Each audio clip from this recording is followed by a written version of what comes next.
बिस्मिल्लाहिर्रहमानिर्रहीम। इय्याका नअबुदु व इय्याका नस्तईन। मैं आज पख्तूनख्वा के ताजरों, पहले तो इस शानदार और जुनूनी इस्तकबाल का मैं आपका दिल से शुक्रिया करता हूँ। बहुत बहुत शुक्रिया आपका।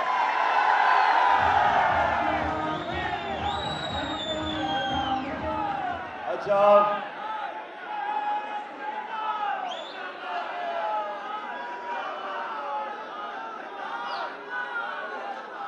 मैंने सबसे पहले तो तैमूर झगड़ा को पूरी हदायत कर दी है कि आपके एक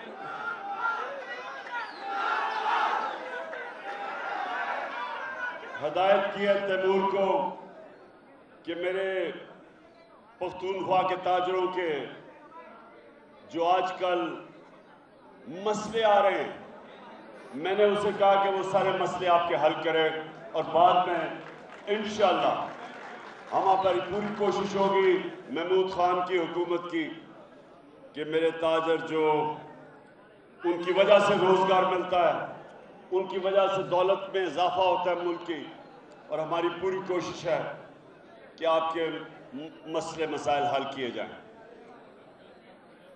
अच्छा, अब ताजरों, अब सब जानते हो कि जब ये बैरूनी मुदाखलत के तहत, बैरूनी साजिश के तहत पाकिस्तान के जो बड़े बड़े नामवर डाकू थे उनको इस मुल्क के ऊपर मुसल्लत किया गया, और उसके बाद जो आपने हालात देखे और आप सबसे बेहतर जानते हैं कि वो मुल्क 17 साल के बाद जो सबसे तेजी से तरक्की कर रहा था, जिसकी इकोनॉमिक ग्रोथ, और ये जो हर साल पब्लिश होती है the economic survey of Pakistan, इसी हुकूमत ने पब्लिश की थी, जो हर साल का वो सर्वे होती है कि मुल्क के माशियत के क्या हालात हैं। तो उसके मुताबिक मैं आप सबको फख्र से बताता हूं कि 17 साल के बाद सबसे तेजी से पाकिस्तान की इकोनॉमिक ग्रोथ बढ़ रही थी, दौलत में इजाफा हो रहा था, जीडीपी बढ़ रहा था 5.6% तीसरे साल, और चौथे साल 6%। ये 17 साल के बाद पाकिस्तान की माइशत ऊपर जा रही थी।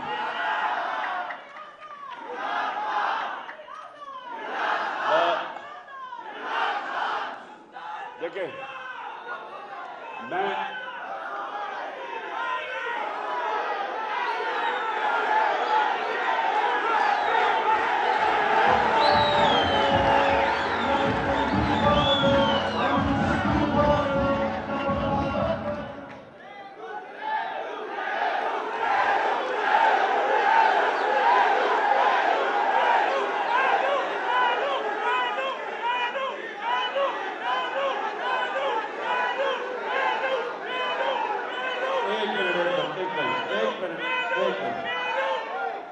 ये मैला की वजह से मैलू या भालू की वजह से मैलू? समझ गया। अच्छा जी, अच्छा आप एक मिनट, मैं तकरीर ऐसे नहीं कर सकता, आपको थोड़ी सी देर अपने नारों को रोकना पड़ेगा ताकि मैं अपने ताजरों से बात कर सकूं। अब सुने प्लीज। देखिए, ये जो मुल्क से हुआ है, कोई दुश्मन नहीं कर सकता था जो पाकिस्तान से हुआ। इसी हुकूमत ने शाया किया हुआ इकोनॉमिक सर्वे ऑफ पाकिस्तान में कहता है कि 17 साल के बाद पाकिस्तान की मैशत की सबसे तेजी से तरक्की की रफ्तार थी। इसी सर्वे के मुताबिक पाकिस्तान की जो एक्सपोर्ट्स थी, असल में मुल्क अमीर तब होता है जब उसकी एक्सपोर्ट्स ऊपर जाती है। चाइना आज दुनिया की इकोनॉमिक सुपर पावर बन चुका है, क्योंकि उनके पिछले 30 साल से उनकी एक्सपोर्ट्स बड़ी तेजी से ऊपर गई है। गवर्नमेंट ने तवज्जो दी एक्सपोर्ट्स पे। ईस्ट एशियन टाइगर्स, जिसमें मलेशिया और इंडोनेशिया था, 90 की दिहाई में वो सब पाकिस्तान से आगे निकल गए, क्योंकि उन्होंने एक्सपोर्ट्स की। हिंदुस्तान 90 की दिहाई से पहले हर तरह पाकिस्तान से पीछे था। बांग्लादेश हर तरह पाकिस्तान से पीछे था 90 की दिहाई से पहले। जब से ये दो माफिया खानदान आए हैं, बांग्लादेश भी आगे निकल गया, हिंदुस्तान भी आगे निकल गया। जो मुल्क एक वक्त ऐसा था कि पाकिस्तान की तरफ देखते थे कि मॉडल था तरक्की का, 60 की दहाई में पाकिस्तान, दुनिया जो गरीब मुल्क थे पाकिस्तान आके देखते थे कि पाकिस्तान का मॉडल क्या है, वो सब आगे निकल गए। जब से ये दो खानदान आए, ये अमीर होते गए, मुल्क मकरूज होता गया, क्योंकि कभी भी कोई प्लान ही नहीं बना कि कैसे हम अपनी एक्सपोर्ट्स यानी दौलत में इजाफा कैसे करेंगे। इंडस्ट्री जो 60 की दहाई में तेजी से आगे बढ़ रही थी, पहली दफा हमारे होते हुए, हमारे 3.5 साल में पहली दफा हमने इंडस्ट्री को उठाया। 11% पे बढ़ रही थी। लार्ज स्केल मैन्युफैक्चरिंग जो इंडस्ट्री होती है, इसी इकोनॉमिक सर्वे में 11% उसमें इजाफा हो रहा था, जिसकी वजह से वर्ल्ड बैंक कहता है कि सारे बर्रे सगीर में जिस मुल्क में सबसे ज्यादा रोजगार मिल रहा था वो पाकिस्तान था। तो वो मुल्क जिसकी एक्सपोर्ट्स भी बढ़ रही थी, बैरून मुल्क जो रेमिटेंसेस थी, जो हमें बाहर से पैसा भेजते थे, हमारे बैरूनी मुल्क पाकिस्तानी, रिकॉर्ड पे वो थी 31 अरब डॉलर पे। जब नून लीग छोड़ के गई थी तो वो 19 अरब डॉलर पे थे। हमने उनको पूरी मदद की कि किसी तरह बैंकों के जरिए हमारे पैसा भेजें। 31 अरब डॉलर पे चला गया। एक्सपोर्ट्स 32 अरब डॉलर पे, रिकॉर्ड। सबसे बड़ी बात कि हमने इस्लाहत की एफबीआर के अंदर और करते जा रहे थे। 6100 अरब पे हमारी टैक्स कलेक्शन हुई, जो पाकिस्तान की तारीख में रिकॉर्ड थी। और हमने अपने किसानों की मदद की। 4 जो बड़ी बड़ी फसलें थी, पिछले 2 साल रिकॉर्ड पैदावार हुई फसलों में। तो वो मुल्क जो आगे बढ़ रहा था, उधर एक बैरूनी साजिश के तहत इन चोरों को हमारे ऊपर मुसल्लत किया गया। और आज आप मेरे से बेहतर जानते हैं, क्योंकि आप तो मार्केट में बैठे हुए हैं, आप ताजर हैं।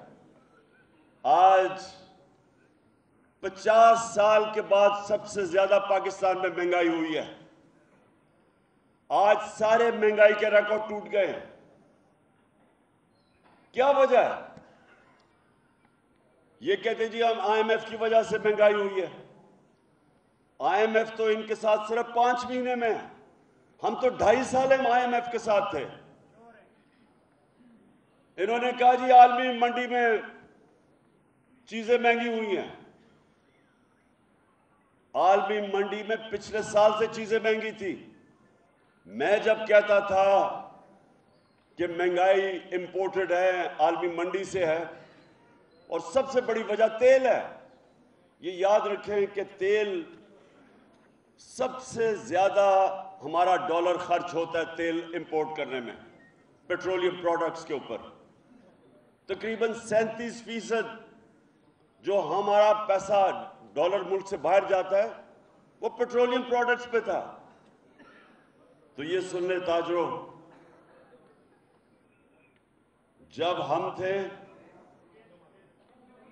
$103 से $115 पे तेल की कीमत गई।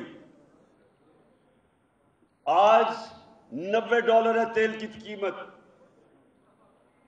आज तकरीबन $13 कम है आलमी मंडी में तेल की कीमत।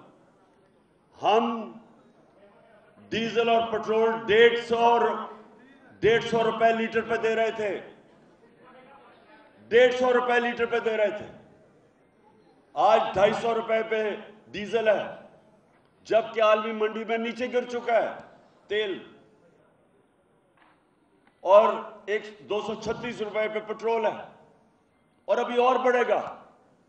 हम जब थे बिजली 16 रुपए यूनिट पे थी,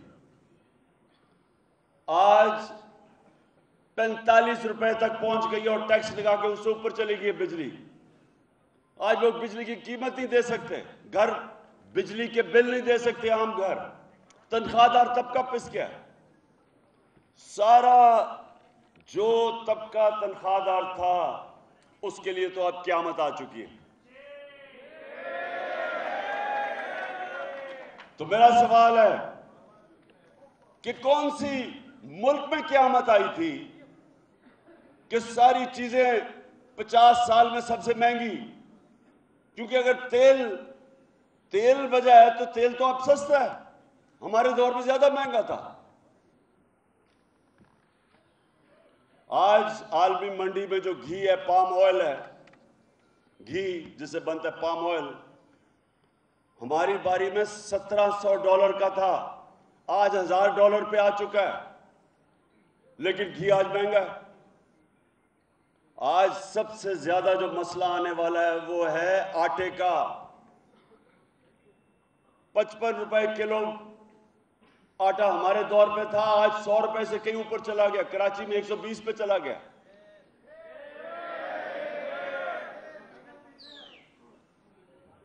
चावल 100 रुपए किलो हमारे दौर में था, आज 220 रुपए पे चला गया। अब सोचो कि जो आम लोग हैं वो कैसे गुजारा करते हैं, जो अब मजदूरी तो बढ़ी नहीं लोगों की, रोजगार कम होता जा रहा है। फैसलाबाद में 20% टेक्सटाइल इंडस्ट्री बंद हो चुकी है। हमारे दौर में अभी 6 महीने पहले फैसलाबाद के अंदर मजदूर नहीं मिलते थे टेक्सटाइल इंडस्ट्री के, बाहर से लाने पड़ते थे मजदूर।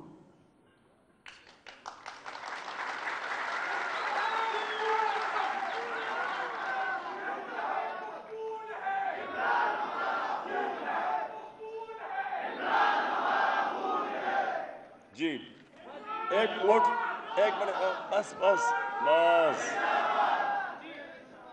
मोबाइल फोन की 50% फैक्ट्रियां बंद हो गई हैं, गाड़ियों की फैक्ट्रियां 50% कम हो गई हैं। बस बस बस बस बस बस मेलू बस।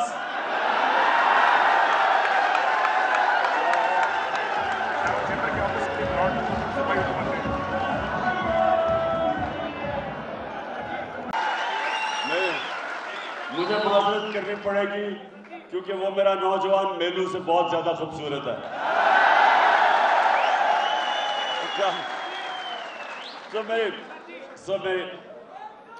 मैं साहब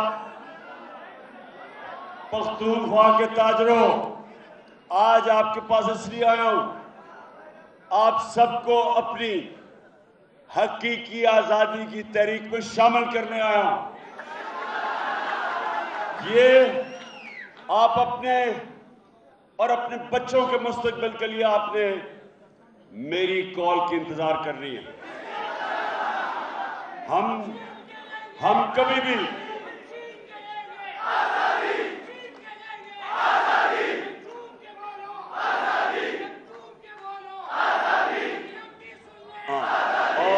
फिर एक मिनट और मैं आपको बता लूं, और हम सुन लो, हम कभी ये जो मुल्क से जो भगौड़े हैं, आप पता है ना भगौड़ा क्या होता है, जो दुम दबा के भागता है, ये जो पहले नंबर 1 भगौड़ा नवाज शरीफ झूठ बोल के गया कि मैं बीमार हूं, गलत रिपोर्ट्स, अच्छा हर चीज में ये फ्रॉड करते हैं। अब हमें पता चला कि जो हमें रिपोर्ट्स इन्होंने दिखाई थी, अपनी मेडिकल रिपोर्ट्स, उसमें भी 2 नंबरी की हुई थी। ईमानदारी से कुछ नहीं कर सकते। जो नवाज शरीफ की बेटी है, उसने तो एक ऐसा जबरदस्त इम्तिहान दिया हुआ है, उसने जो झूठ बोलने की पीएचडी की हुई है, इतने सीधे मुंह से झूठ बोलती है। तो ये जो सारे ये जो चोर मुल्क को आते हैं, मुल्क में पैसा लूट के बाहर ले जाते हैं, थोड़ा सा मसला है बाहर भाग जाते हैं, फिर एनआरओ मिलता है, डील होती है, फिर वापस आ जाते हैं, फिर पैसा लूटते हैं। आपने वो देखा होगा, पता नहीं आपने सुनी या नहीं, अपने मोबाइल फोन के ऊपर जो प्राइम मिनिस्टर की शहबाज शरीफ चेरी ब्लॉसम की जो ऑडियो टेप आई है। बेटी एक मिनट सुन तो लो, अभी ऑडियो टेप निकली है, उसमें मरियम कह रही है कि वो शहबाज शरीफ कह रहा है कि मरियम का जो दामाद है वो तो सिर्फ कोई खरबोपति है लेकिन अभी भी गरीब है, तो वो हिंदुस्तान से मशीन मंगवा रहा है, सुने जरा, हमारे दौर में हमने हिंदुस्तान के खिलाफ तजारत तब बंद की जब उन्होंने कश्मीरियों का जो हक था, जो यूनाइटेड नेशंस की सिक्योरिटी काउंसिल रेजोल्यूशन में जो उनका राइट ऑफ सेल्फ डिटर्मिनेशन, यानी कि जो उनका हक था कि अपनी मुस्तकबिल का फैसला करें रेफरेंडम के या प्लेबिसाइट के जरिए, जब नरेंद्र मोदी की हुकूमत ने वो लिया, तब हमने कहा जब तक आप वापस उनको स्टेटहुड नहीं देते हमारे ताल्लुकात खत्म। अब ये आके हिंदुस्तान से मशीनरी इंपोर्ट कर रहे हैं, क्योंकि इनको कोई फिक्र नहीं है कि वो बेचारे कश्मीरियों पे कोई गुजर रही है, जो कुर्बानियां दे चुके हैं। वो 1 लाख कश्मीरी शहीद हो चुका है, और ये अपने सिर्फ पैसे बनाने के लिए, पैसे की बुत की पूजा करने वाले हिंदुस्तान से अब वो चोरी का छुपा के वो मशीनरी इंपोर्ट करवा रहा है। और शहबाज शरीफ कह रहा है कि हम तरीका बताएंगे कि कैसे हम बदल हैं। और फिर एक और चीज सामने आ गई कि जो बस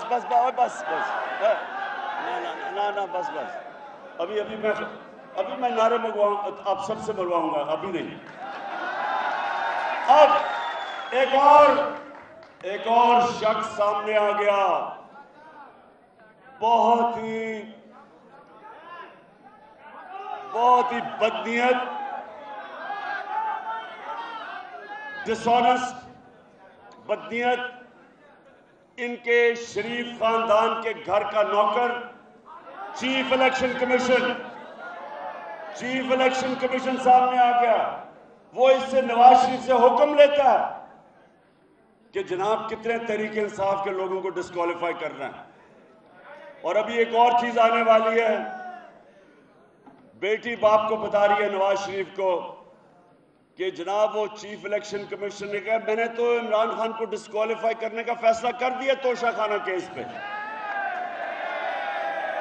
कहता लेकिन अभी ग्रीन सिग्नल नहीं आ रहा। ये चीजें निकली हैं। अल हक का सबसे बड़ा उसका वादा है कि सच सामने आएगा। तो वो अभी ऑडियो लीक्स भी और चीजें सामने आएंगी और सारी कौम के सामने ये वो लोग बेनकाब होंगे कि ये मुल्क में अवाम की खिदमत करने नहीं आए, ये अपनी चोरी, अपनी करप्शन खत्म करवाने आए हैं और पैसा बनाने आए हैं। और इनके रास्ते में इंशाअल्लाह ताजरों, आपने मेरे साथ होना है, पाकिस्तानी कौम ने मेरे साथ होना है। और मैंने ये फैसला किया हुआ है कि इस मुल्क की हकीकी आजादी की जहाद मैं लड़ूंगा। जब तक मैं जिंदा हूं मैं इनका मुकाबला करूंगा इंशाअल्लाह।